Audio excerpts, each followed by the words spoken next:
You want to get close to this person. Your body wants to. Your mind doesn't. And when that happens, you freeze. It's not a lack of courage. It's your nervous system sabotaging you. In this video, we're going to explore why you freeze when you most want to get closer. There's something strange that happens inside you when you see someone you're truly interested in. Two completely different things start happening at the same time. On one side, you feel desire. That pull, that urge to get closer, to talk, to be near. Your body responds, your chest speeds up. You're oriented toward them like a magnet. But at the same instant, something else happens. An inner voice screams, your body tenses, your muscles become rigid. It's as if a brake is being pulled hard, and suddenly you can't move, you can't speak. You're stuck in that space between wanting and not being able to. This isn't laziness, it's not a lack of will. It's your nervous system detecting a threat where your heart detects an opportunity. And when those two things collide, your body chooses safety. It chooses to freeze. You might be at a party. You see someone on the other side of the room. You know you want to talk. You've mentally rehearsed what you're going to say. But when you start walking toward them, something shifts. Your breathing gets shallow. Your hands start to sweat. Your brain begins to generate stories. Stories about rejection, about looking weird, about ruining everything before it even starts. And then you stop. You go back to your corner. You watch from a distance. You keep wanting to, but you can't act. Or maybe it's different. You're already in a relationship. You've known this person for months or years. But there's something you need to say, something important, something that could change the dynamic between you. You know you need to have that conversation. You rehearse the words. You choose the right moment. But when you're finally alone with them, your throat closes up. The words don't come out. You take a detour, change the subject, postpone it for another day. Weeks go by, months go by, and what you wanted to say remains unsaid. That's the paradox. You want it deeply, but your body doesn't cooperate. And the more you try to force it, the more your nervous system shuts down. It's like trying to go through a locked door. The harder you push, the more resistance you feel. Most people think the problem is courage. They think they need to be braver, more confident. But that's not true. Courage and fear can coexist. You can be completely scared and still act. The real problem is when your body doesn't let you act.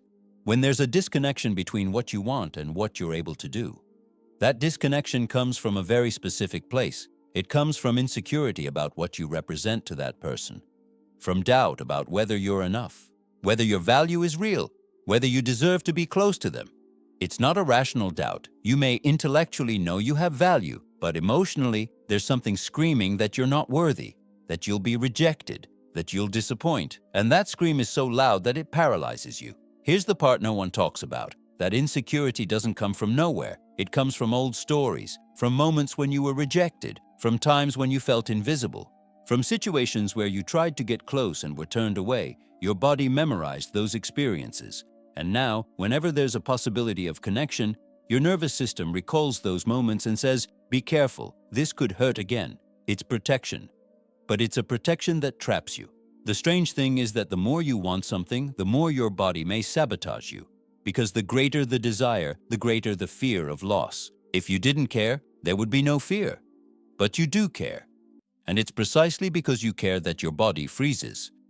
This creates a very specific cycle. You see someone. You feel desire.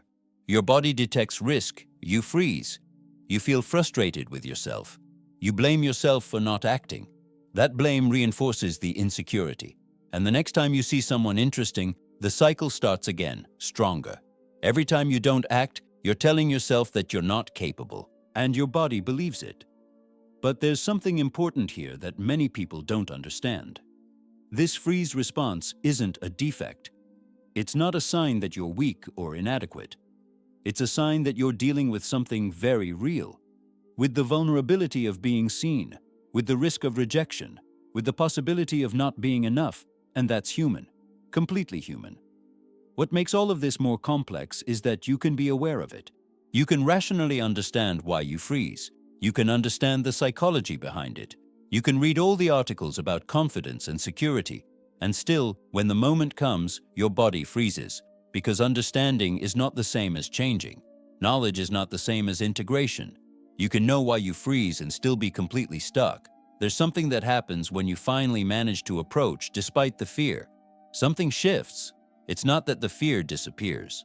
It's that you prove to yourself that you can do it, that you're capable of being close to someone even while scared, that your insecurity doesn't define you.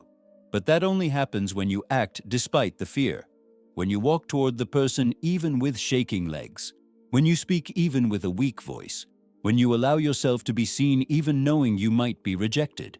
Every time you do this, you're rewriting the story your body believes about you. You're saying, I am capable, I am worthy, I deserve to be close to this person, and eventually your body starts to believe it. The truth is, you will keep feeling fear. You will still freeze sometimes. You will continue to feel insecure about your worth. That won't completely disappear. But what can change is your relationship with it. You can learn to act despite it. You can learn to be close to someone even knowing you might be rejected. And when you can do that, when you can approach despite all the internal sabotage, something very specific happens. You become more whole, you become more yourself, because you're no longer divided between what you want and what your body allows. You're integrated, you're present, and that's exactly what people feel when you get close to them. It's not perfect confidence, it's real presence. It's you as a whole, even with the fear, even with the insecurity, even with all the vulnerability. Because in the end, no one wants to be close to someone who appears completely secure.